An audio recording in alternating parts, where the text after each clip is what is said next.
မြင်သွားပြီ တောင်းမလား တွားပြီ အော် ပြန်သွားပြီမမပေးရမ်းမလို့ သူကဦးကြီးတမ်းလို့မိမလည်းမဝေးကနေကြအဲ့လိုတစ်နေဦးမယ် ဟာမဟုတ်တော့ပါ ဦးဘောသူအတိုက်မှာဦးကျင်လို့မိမရေးရသည် နည်းနည်းပဲ ဦးလိုက်လားမဦးသေး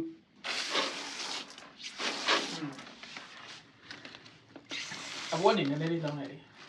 အခုဆိုးပါမဆိုး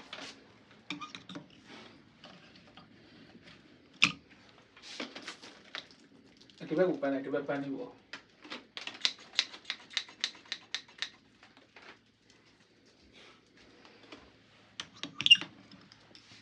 အာလူဝင်တော်တော်ကြီးလာ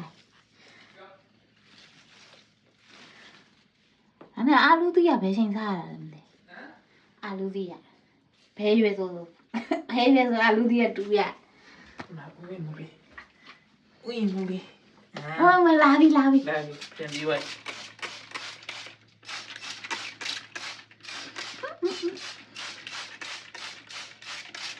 လို့ပါဘူးအရွက်တွေကိုရေးသေးဖို့ လည်းဆက်ဆက်လေးဖြစ်ပါဆက်ဆက်လေးဖြစ်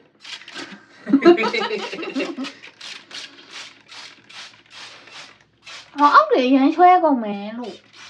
ဟောတအားပြောရတာပဲလို့ ကျွဲတော့လိုက်ပါ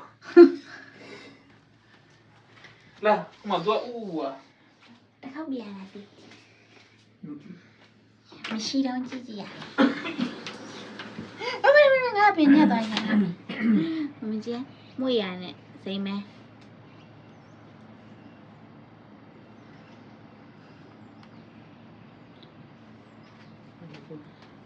အန္တရာပါနေ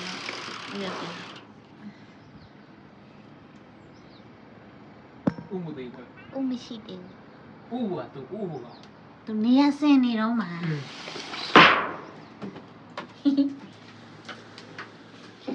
ကဲကျမရဲ့ဥယျာဉ်လေးတော်ပြီလို့